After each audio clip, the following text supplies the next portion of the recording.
When I was in high school theater class, my teacher often told us of her most hated musical, Cats. The only musical she walked out of and, quote, was hoping a dang dog would run out just to spice things up. And I don't blame her. Cats the musical is a lot like Cats the animal. You're either a cat person or you're not.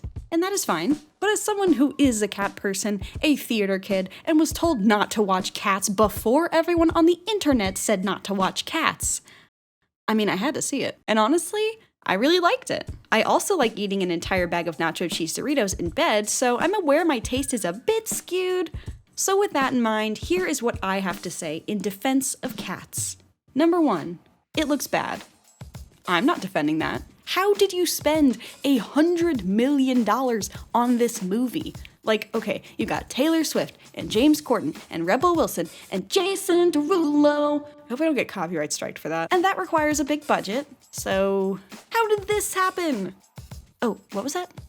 Oh, because you gave your artists tight deadlines and then fired them.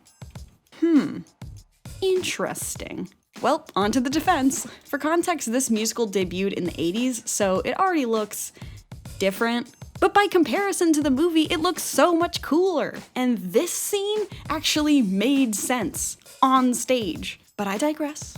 A friend of mine named Dominic suspects they spent all their budget on the Skibbleshanks number, and honestly, that's the only conspiracy theory we have, so we might as well run with it.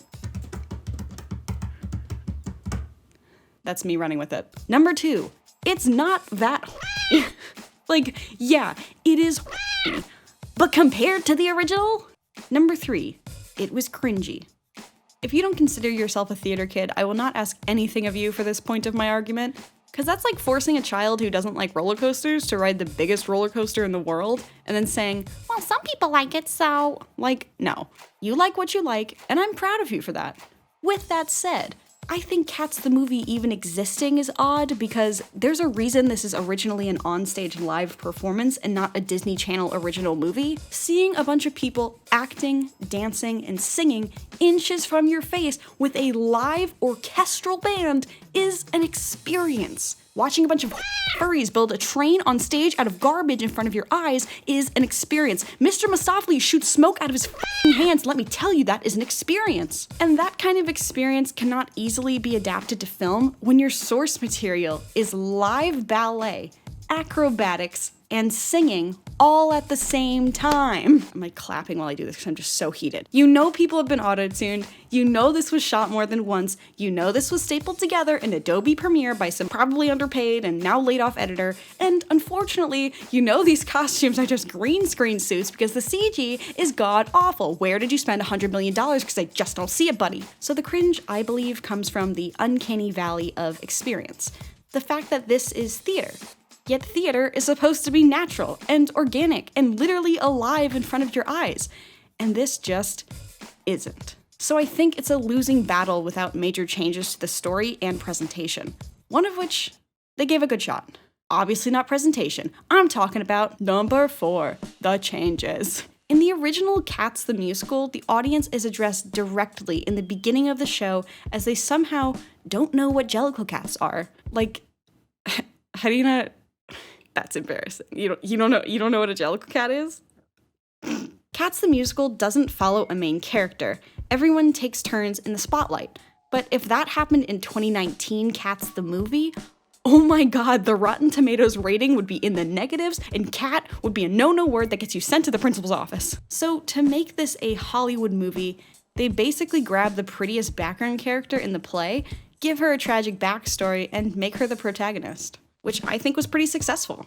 This is Victoria, who's usually just a background dancer in the musical. In the beginning of Cats the Movie, a car drives down a London road with something alive in a bag, a lady in heels comes out, throws the bag into an alley, and leaves. Out of the bag comes Victoria, she meets the other cats, and wham bam Christmas ham, this movie has a plot now. I swear to God it does, and I will die on this hill. It's not a good hill to die on, but we all die someday. So I'll die here. With Victoria as the main character, and as a complete outsider to this world, you go through this movie with her, through her eyes. So all the questions you have are answered. Most of them, at least. Like, what's a Jellicle cat? I still don't know. What is the Jellicle ball? I also don't know, but I think Rum Tum Tugger has a lot of them. Who's old Deuteronomy? God. Literally. Following Victoria through the story not only attempts to inject a plot, which needs to happen in film since, again, you can't experience this live, but it also attempts to bring back the mystical wonder and surprises of live theater that you're missing out on. Number 5, immersion and world building. Oh my god, I will sell my frontal lobe to get a whiff of this f***ing set. Just look at this! Look at this! Is this where you're hiding the budget? Is it in here?